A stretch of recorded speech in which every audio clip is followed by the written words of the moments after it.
Corte o tédio com mais conhecimento. Curta, se inscreva e compartilhe para mais informações sobre o mundo da ciência e tecnologia. Vamos falar de onda partícula, né? Isso, dessa coisa de onda partícula. A principal coisa de todos os tempos hoje, que é o experimento.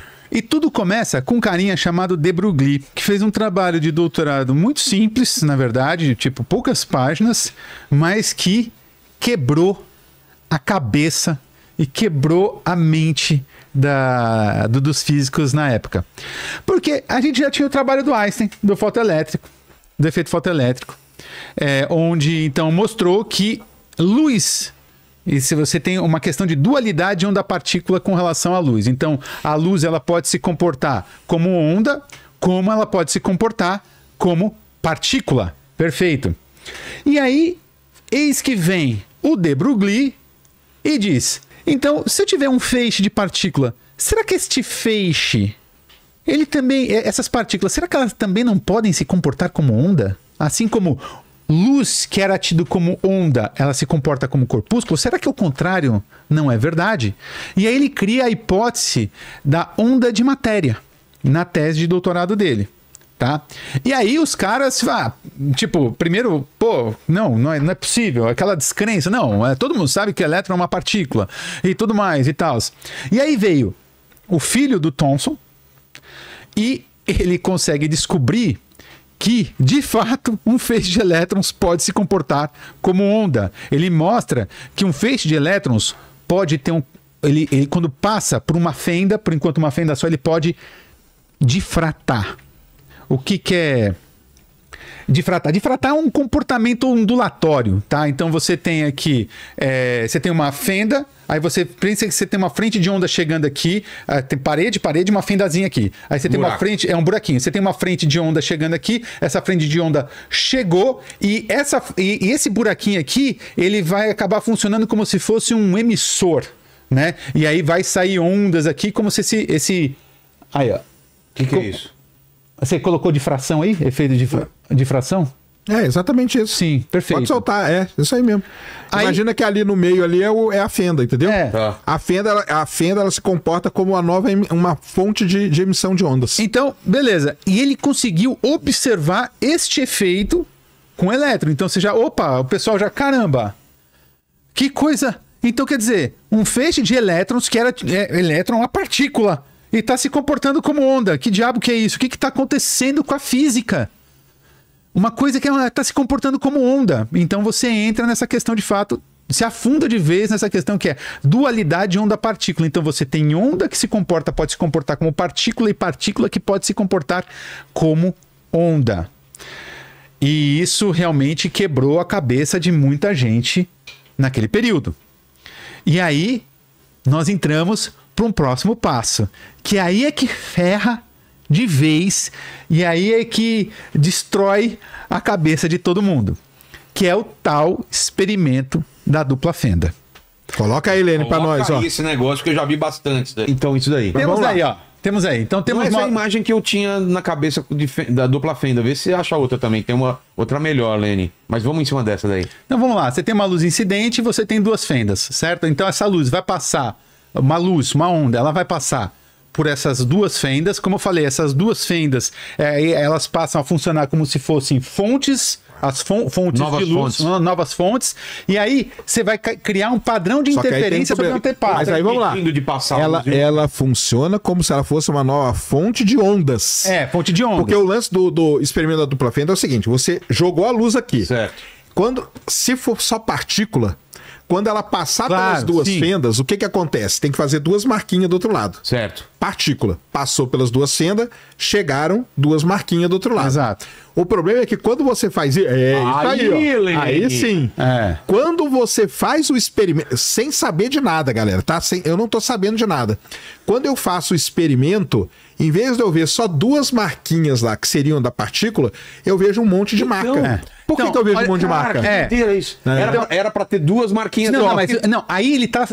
Aí tá certo, porque o que acontece? O que você tem aqui é um padrão de interferência de luz. Então você tá imaginando que isso é onda. Quando você tem onda, pensa em onda. Quando você tem onda, você então Nada tem como essas duas... de novo do jeito que já foi. Exatamente. Tudo passa. É a dupla fenda. Então... Vai passar, até me desconcertei aqui. Desculpa, Bruno. Não, de boa. Adoro o Luciano. Mas o que acontece? Essas duas fendas vão servir como se fossem fontes, e aí a luz emitida por essas novas duas fontes, saídas dessas duas fendas, vão interferir e vão criar esse padrão de interferência de luz. Isso aí é comportamento ondulatório. Agora, como o Sérgio falou, se fosse partícula, o que você veria? Se fosse uma quantidade gigante de partículas vindo de lá para cá, atrás das fendas, o que você veria simplesmente seriam duas marquinhas. Da onde, tipo... A partícula vai, umas não passam, outras atravessam, outras não atravessam. Essas fendas, elas geram uma espécie de um filtro, então aproximadamente você vai ter duas marcas ali, beleza. Até para explicar pro pessoal o que é essa interferência, né? Quando você joga uma pedra num lago, jogou a pedra ou numa piscina, onde for, você gera aquela onda. Quando a onda, vamos falar quando ela bate, né? Ela bate na borda do lago e volta. Quando ondas se encontram, pode acontecer duas coisas que a gente fala: interferência construtiva ou interferência destrutiva. Destrutiva é quando você encontra um vale com um pico, aí destrói aquilo lá. Quando você encontra um pico com o pico da onda, tem uma interferência elevação construtiva, que é aquilo que a gente está vendo ali. Então, as duas fendas, elas funcionam como novas fontes emissoras, e as ondas começam a ter interferências, tanto construtiva como destrutiva. A destrutiva a gente não vê, porque as ondas, né, não vão aparecer. Mas as construtivas fazem todas as marcas que a gente vê no anteparo. Entendeu? Entendi. Beleza? Isso. Então tá. Então a gente sabe, então, partícula se comporta de uma forma, dois tracinhos, né, essencialmente. E onda se comporta dessa forma, como sempre, Sergião explicando brilhantemente. Que isso? E traduzindo aqui um pouco do que eu falo. Eu e a minha esposa ali, ela disse o seguinte: o Sergião é a tecla SAP da ciência. Maravilhoso, mano. Ele é a tecla SAP da ciência. Mas enfim. Então, agora imagine, então, que temos um feixe de elétrons, tá? Um feixe de elétrons. Como que esse feixe de elétrons vai se comportar? Depende do observador? Não. Depende do aparato de medida que eu estiver utilizando. Isso são duas coisas muito diferentes. É aí que é o problema de tudo, que é o ponto. Esse é o ponto. Se eu simplesmente pegar um feixe de elétrons e tomar esse experimento, o que eu vou observar é um padrão de interferência como de onda. Certo? Beleza? Um feixe de elétrons que é uma partícula. Agora, se eu colocar entre essas fendas e o anteparo aqui, onde estão as luzes verdes, eu colocar alguma coisa para detectar a partícula, eu perco o padrão de interferência. Então, o elétron passa a se comportar como partícula e deixa de se comportar como onda. Acho que eu me perdi aí. Mas não é fácil mesmo, não. O lance lá, que é o lance tal do observador, que a galera fala. Primeiro, não existe observador, cara. Da onde que vem o erro dessa coisa toda? É que quando os caras fazem esse desenho aí, e eles querem mostrar o que tá acontecendo no meio ali, ó, entre a fenda e o anteparo aqui no fim, tá? Os caras pegam e metem um olho ali. Um olho humano, entendeu? Tá errado. E isso está errado, cara. Entendeu? Isso está errado. Uma caneta. Não é papel. O olho, eles colocam o olho humano, cara, ali no negócio. Então, o que é a parada? Entre as duas fendas e o anteparo aqui, se você colocar um detector de partícula, ele não vai detectar esse padrão.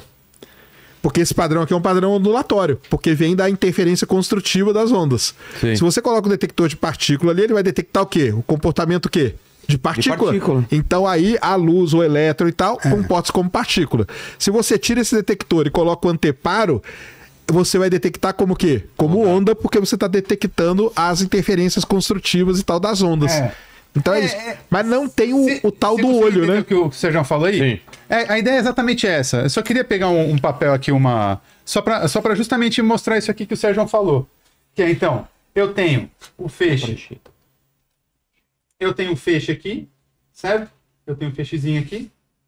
Então eu tenho aqui, ó, os dois anteparos e aqui a onda vindo, certo? Certo. E daqui, onda surgindo aqui, daqui desse outro aqui, onda surgindo aqui, eu vou ter esse anteparo aqui. Se eu só tiver esse experimento aqui funcionando, se eu tiver o meu aparato for somente esse aqui, então eu vou ver esses padrões aqui, como a gente está vendo lá, certo? Vou ver esses padrões aqui.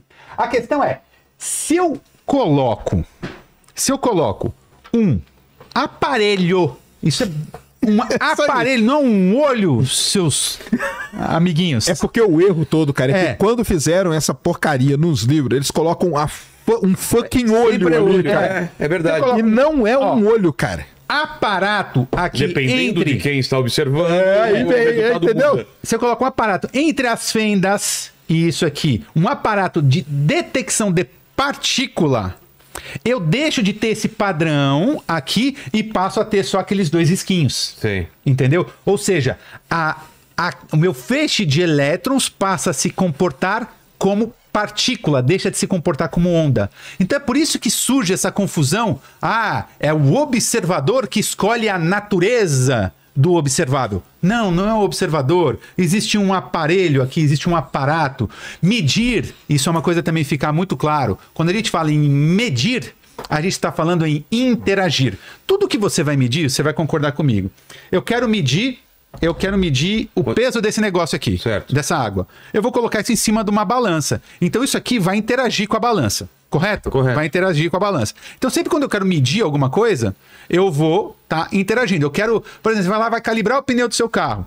Tem lá no medidor as libras, certo? O que acontece? Você colocou ali esqueci o nome daquele negócio lá. Engatou para sair o ar, certo? Ele vai ali, vai jogando ar para dentro e vai ao mesmo medindo qual que é a pressão no pneu, porque ele está interagindo com aquilo. Então medir é sempre interagir.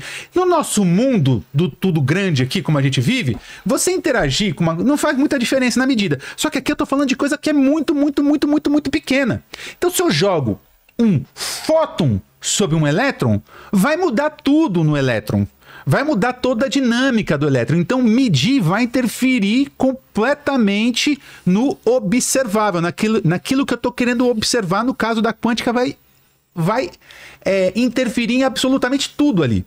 Então, o que basicamente a gente diz aqui, e aí daqui a pouco a gente começa a entrar na questão de probabilidade, que a gente tem que ir devagar, porque é muita informação. A gente diz que essa onda, ela colapsa. Olha aqui, a gente diz que essa onda, ela colapsa. Isso eu sempre ouço agora, quando o observador ele olha para alguma coisa, existe o colapso. O que é o tal colapso da onda? Basicamente é o seguinte: esta onda não é uma onda qualquer, é uma onda probabilística. Imagina um intervalo de tempo e você tem então um elétron vai se propagar num determinado espaço no intervalo de tempo. Num determinado intervalo de tempo. Eu não consigo dizer, sem antes realizar a medida, eu não consigo fazer projeções a respeito da sua posição. Tá? Eu consigo uma boa projeção de sua velocidade, porém eu não consigo fazer boas projeções a respeito de sua posição, porque ele está se comportando como uma onda antes de eu fazer a medida, certo?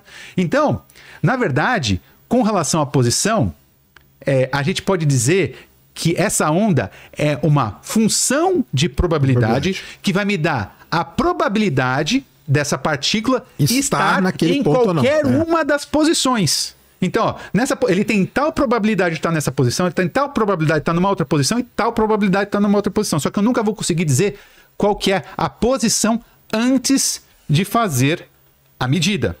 Beleza? Beleza. Isso aí tem um negócio legal de explicar, até um outro... Então vocês já aprenderam o que é contínuo e discreto hoje.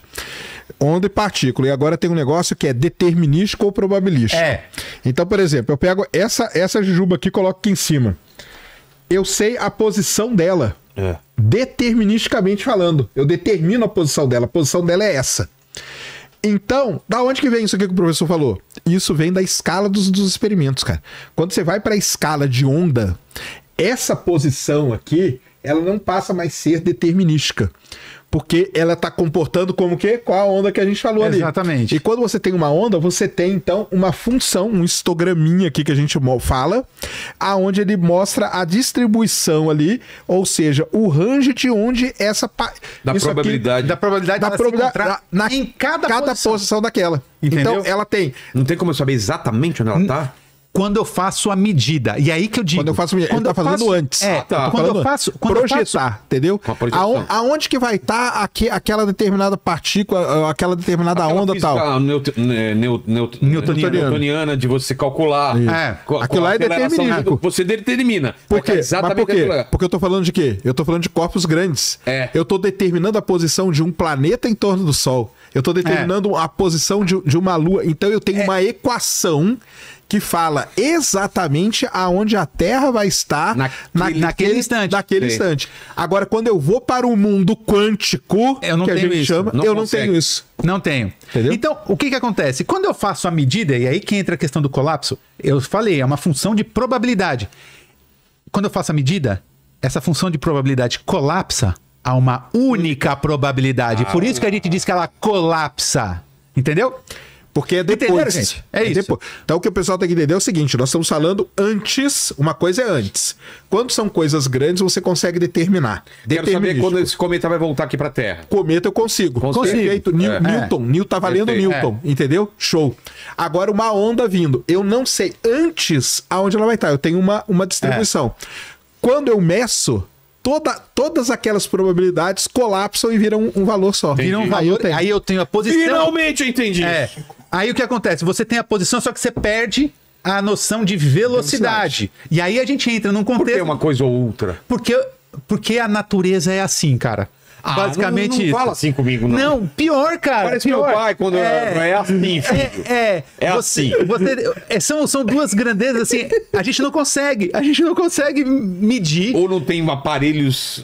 Não é uma questão da natureza, é da natureza do observável. Você não consegue medir com uma precisão tal que...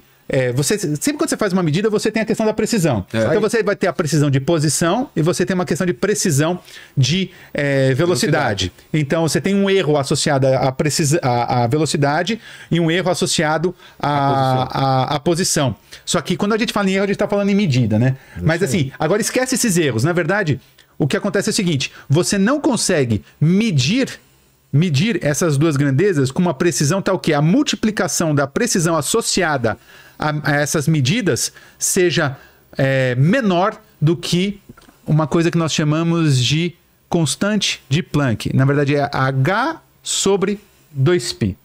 Você não consegue. Isso é uma natureza intrínseca, está diretamente associada à natureza, não está associado a aparelho de medida, nada disso, é da natureza. Então esse é o princípio mais básico. Na verdade, a física quântica, ela basicamente é este princípio de incerteza e tudo parte deste princípio de incerteza.